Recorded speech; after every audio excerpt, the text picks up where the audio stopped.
My name is Ava, and before I tell you the story of the wedding where my entire life flipped upside down, let me start with a single moment.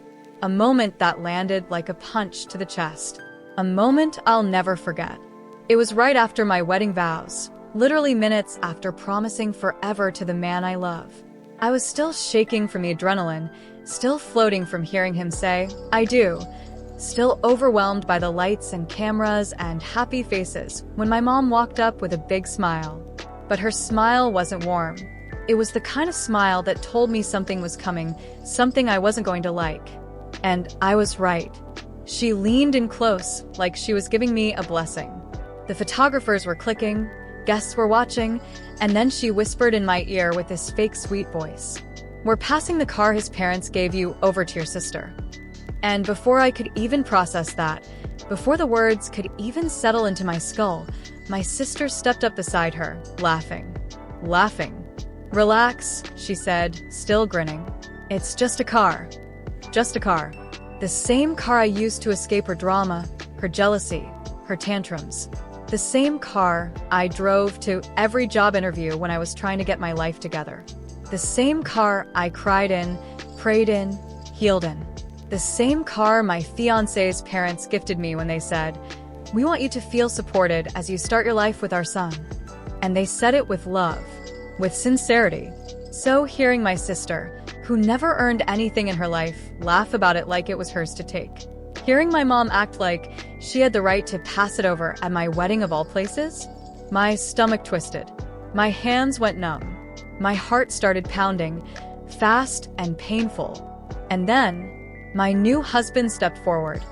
He didn't raise his voice. He didn't yell. He didn't even flinch. He just looked straight at my mother, then at my sister, and calmly said, "That car? The one her family-in-law gifted her? It's hers. Permanently.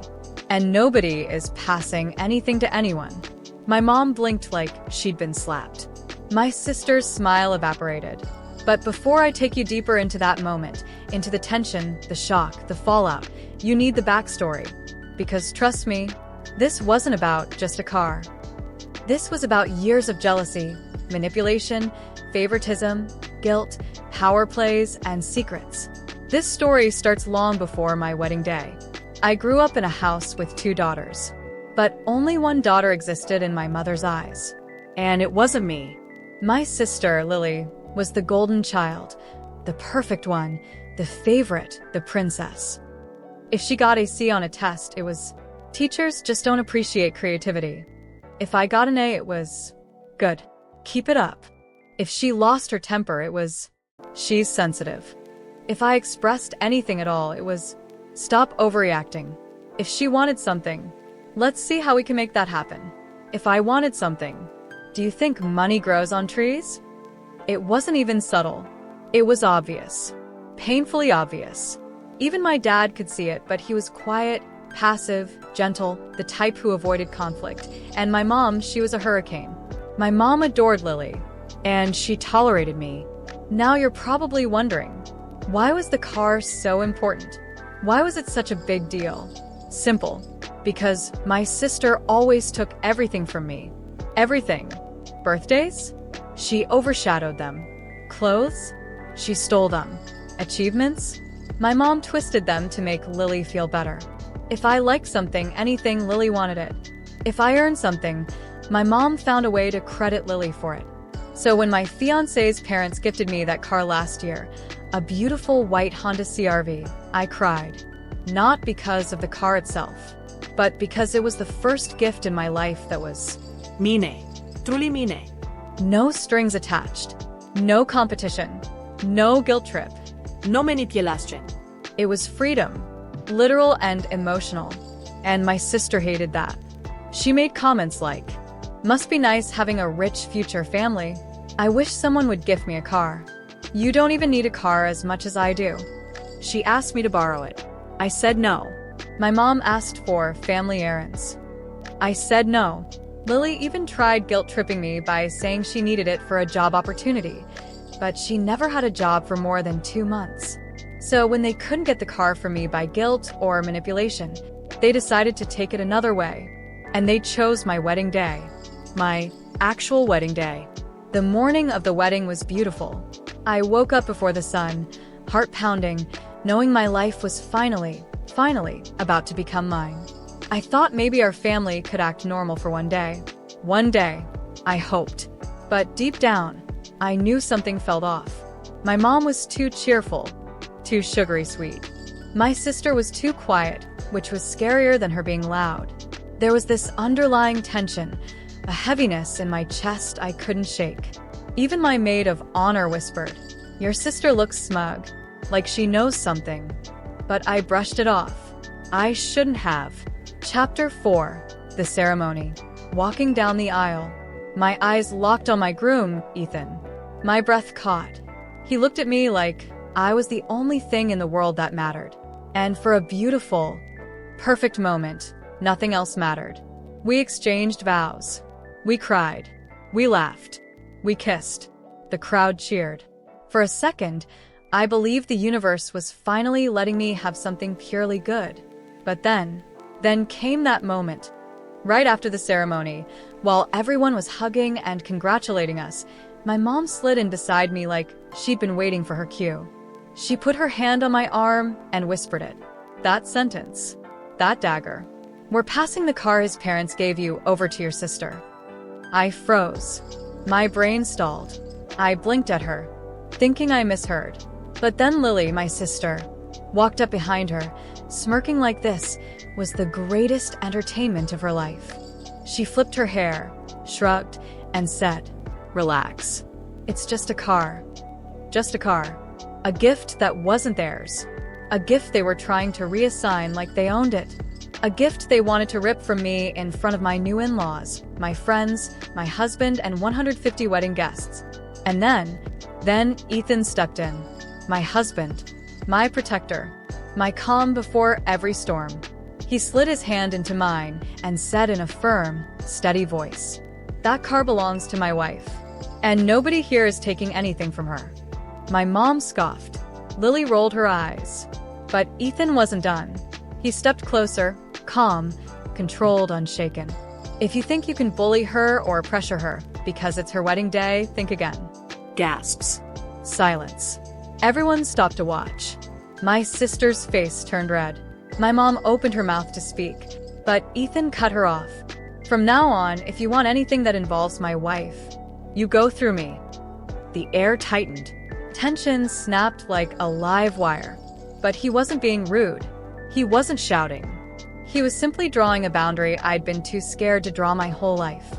And for the first time ever, I felt safe. Of course, my mom didn't take that well. She stepped back, crossed her arms, and said loudly, "Well, excuse me for trying to keep things fair between my daughters." Fair. Fair? I nearly laughed, but my voice was too shaky, so Ethan spoke instead. "Fair? You're trying to steal a gift that wasn't yours to give."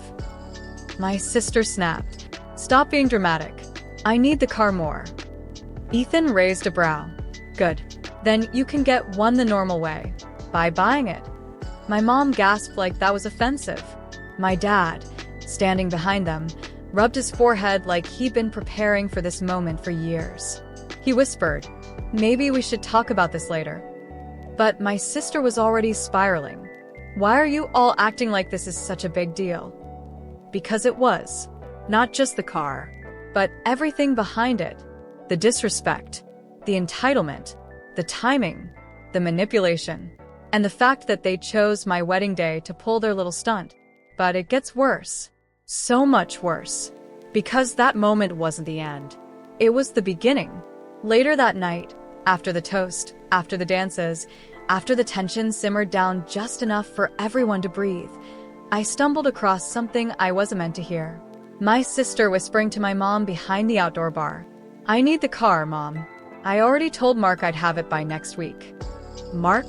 Her ex-boyfriend? The one who mooched off everyone? The one who always had big business plans but never had a job? I leaned closer. My sister continued. "He said he'll get back with me if I show him I'm serious about supporting his new project." My jaw dropped. She wasn't stealing my car because she needed it. She was trying to buy back her deadbeat ex-boyfriend. And my mom was helping her. My mother actually whispered, Don't worry, sweetheart. We'll get it. She always gives in eventually. Not this time. Not ever again. Because I wasn't the same girl who let them walk all over her. Not anymore. Not today.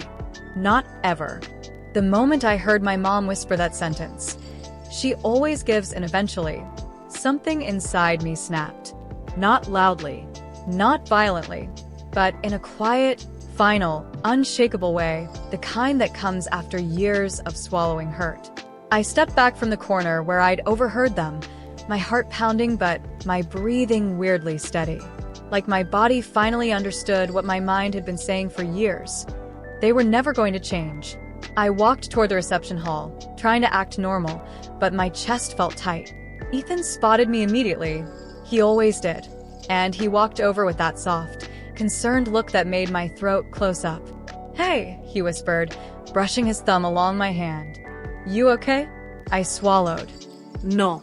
But I'm done pretending. He didn't ask what I meant. He didn't push. He just squeezed my hand, nodded once, and said, "Whatever you want to do, I'm with you." That sentence, that unconditional support, it gave me this strange courage, like oxygen where I'd been suffocating. And when the DJ announced we'd be preparing for the bouquet toss, I saw my mom and sister walking toward the center of the room, still whispering and smirking like they'd already won. That was the moment I decided, not today, not ever again. This ends tonight. But I didn't want to make a scene. This was still my wedding, my happiness, my moment. So I smiled, this calm, eerie, collected smile, and walked toward them. My mom grinned like everything was fine. "Sweetheart, come on, we're getting ready to toss the bouquet." My sister added, "Yeah, hurry up. I'm the one who deserves to catch it anyway." She giggled like she was 13 again. I stood there quietly for a moment. Then I said, very softly, "Mom, Lily, I overheard you talking." The change in their faces was instant. My mom froze, eyes flicking nervously. My sister stiffened. My mom tried to recover first. "Ava, whatever you think you heard." "Oh, I heard everything." I didn't raise my voice. I didn't need to. "I know you don't want the car for her. You want it for her ex-boyfriend. The same guy who used her. The same guy who left her." Lily's face flushed bright red. "You were eavesdropping?" "No," I said calmly. "You were plotting at my wedding." My mom stepped between us like she was shielding Lily from danger. "Ava, you're ruining your own wedding by overreacting about something so small." "Small?" I whispered. "Small?" I felt laughter rise up, dry, bitter, tired. "You tried to steal something that wasn't yours. You planned to blindside me on the one day I should be celebrating. And you expected me to hand over something that my husband's parents gave me." Not you. "Not us." Me. Lily scoffed. "It's just a car." I finally snapped. It was never about the car. It was about the way you two treat me, like I'm a backup option, a storage box you pull things from, a resource for your convenience. My voice shook now, not with weakness, but with everything I'd been holding inside for 28 years. "You don't respect me. You don't listen to me. You don't celebrate me. And the second someone gives me something you can't control, you try to steal it." Silence. Ethan stepped up behind me, not saying anything, but grounding me with just his presence. My dad approached slowly, rubbing the back of his neck, guilt written all over his face. "Ava, maybe we should talk about this privately." I looked at him. "Dad, you had 20 years to talk to me privately." He winced. But the part that broke me was what came next. My sister crossed her arms and muttered under her breath, "Whatever. Once you're married into a rich family, you don't need that car anyway." I blinked. Then I blinked again. Rich. "Rich? Is that what you think?" I asked softly. She didn't answer. She didn't need to. My mom's silence was the confirmation. They thought my relationship, my love, was a financial move. Not happiness. Not partnership. Not a future I chose. But money. They didn't know Ethan's parents weren't billionaires. They were just comfortable, supportive, generous people. Not flashy. Not rich the way my mom imagined, but in their heads, they'd spun this fantasy where I had more than they did, so they wanted to take from me. They'd been jealous of my engagement. They'd been jealous of my in-laws. They'd been jealous of my car. They were jealous of me, and that realization hurt worse than everything else. I whispered, I thought maybe today would be different. I thought you'd be happy for me. My mom stiffened. We are happy for you. No, my voice cracked. No, you're not. You never have been. My sister rolled her eyes again. Stop being dramatic. That was it. That was the last thread. Something inside me clicked off like a door shutting, and I said the words I'd never once said in my life. Get out. My mother froze. Excuse me? Leave. I repeated, my voice steady now. Both of you. Right now. You're kicking your own family out of your wedding? My mom gasped. I'm protecting myself, I said softly. For the first time ever, I'm choosing me. My sister's jaw tightened. Fini. Enjoy your stupid car. My mom grabbed her by the wrist. Come on. She'll regret it. She always does. No, I said, meeting her eyes. This time I won't. They stormed out, dramatically, loudly, like they wanted the entire wedding to know I was the villain. But instead of judgment, I heard applause. Soft at first, then stronger. Guests actually clapping. My aunt whispered, Good for you, sweetheart. My cousin murmured, Long overdue. One of my childhood friends said, You deserve peace. Even my dad stayed standing where he was, shoulders slumped, like he wasn't sure which direction he belonged in anymore. Ethan wrapped his arms around me from behind and whispered against my hair, I am so proud of you. I burst into tears. Not from sadness. From relief. From release. From finally letting go of a weight I'd carried since childhood. For the rest of the night, Ethan held me like I was made of something precious, and I realized I was. Our honeymoon came and went beautifully. Sunsets, laughter, quiet breakfasts on balconies, long walks on beaches where no one knew our names. But reality hit the moment we returned. Voicemails, texts, paragraphs, calls from family. My mom, you embarrass me. Apologize immediately. My sister, you owe me for humiliating me. You took everything from me. My dad, we need to talk. Your mother is very upset. I ignored them for days. Then my dad showed up at my door alone. I hesitated before letting him in, but he looked tired, older somehow. He sat on our couch and took a deep breath. Ava, your mom is spiraling. That's not new, I muttered, folding my arms. He gave a small, sad smile. She's scared. Of what? I asked. Losing control? He didn't deny it. He just looked at his hands. I should have done more to protect you. His voice cracked, and that caught me off guard. My father wasn't emotional. Ever. I sat across from him, silent, waiting. He continued, Your mother, she wasn't raised with love. She only understands control. And she passed that on to your sister. I should have stepped in. But every time I tried, she'd accuse me of favoring you, and things would get ugly at home. I didn't want the fighting. I whispered, Dad, I needed you. He closed his eyes. I know, and I'm sorry. That wasn't enough, not for the years I spent invisible, but it was something. He looked up at me. Your mom isn't ready to apologize.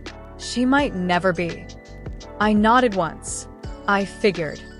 But he continued, I am. He apologized for every missed moment, every time he didn't speak up, every time he let my sister and mom drown out my voice. Then he said the one sentence I never expected to hear from him. You don't owe any of us your peace. I broke. Just sobbed. He sat beside me and held my hand like he used to when I was little and scraped my knee. Before he left, he added quietly, And the car? That gift was for you. Period. I whispered, I know. He nodded, squeezed my shoulder, and left. Weeks passed. My sister blocked me everywhere after posting a long rant about how jealous siblings ruin families. My mother refused to speak to me unless I apologized. My dad stayed neutral, checking on me quietly, privately. But here's where the twist comes. Remember Lily's plan to impress her ex-boyfriend? Yeah. That didn't last. Within 2 months, he left her again, took $3,000 from her, blocked her number, and vanished. My sister then tried to guilt-trip my dad into buying her a new car. He refused. She tried my mom next. She couldn't afford it. Then she showed up at my house, on the porch, Crying. I felt nothing. Not joy, not anger, just nothing. She whispered, "Ava, please, I need the car. I'm desperate." And for the first time in my life, I said exactly what I felt. "That's not my problem." She blinked. Shock. Offense, disbelief, then anger. "You're heartless." That made me laugh. Quiet, tired, honest. "No," I said softly. I'm healed. And healing looks like saying no. I walked back inside and closed the door. Firmly. Finally. 6 months later, things looked very different. Ethan and I bought our first home. I started therapy and learned how to name emotions I'd been swallowing for decades. I started sleeping better, breathing deeper, standing taller. And then something unexpected happened. My mom reached out. Not with guilt, not with manipulation, not with demands, but with something I'd never heard from her before. Honesty. She asked to meet in a neutral place, a cafe. When I walked in, she looked smaller somehow. She didn't hug me. She didn't force a smile. She didn't make excuses. She just said, I'm sorry. Not perfect, not eloquent, not enough to erase everything, but real. She admitted she was wrong to baby Lily, wrong to control me, wrong to interfere, wrong to treat me like I existed in Lily's shadow. She said she panicked when I stood up for myself because she didn't expect me to. She said she never realized I was hurting as deeply as I was. And then she whispered, "You're stronger than I ever gave you credit for." That sentence took me apart. We aren't magically healed. We aren't the perfect family. We'll probably need years of therapy to undo what happened. But for the first time ever, there's a start. A real one. A slow, cautious, fragile beginning. As for my sister, she still refuses to talk to me. Still blames me for everything. Still thinks the world owes her. And maybe one day she'll grow. Maybe one day she'll realize her life is her responsibility. But that's not my journey. That's hers. My journey is this. Choosing people who choose me. Choosing love that doesn't hurt. Choosing a husband who protects my peace. Choosing a life with boundaries, self-respect, and stability. And choosing never again to shrink so someone else can feel bigger. My wedding taught me something I wish I learned sooner. You can't control the family you're born into, but you can choose the family you build. And I chose a good one. Ethan kissed my forehead one night and said, "I didn't just marry you. I married your healing." And for the first time in my entire life, I believed I deserved that.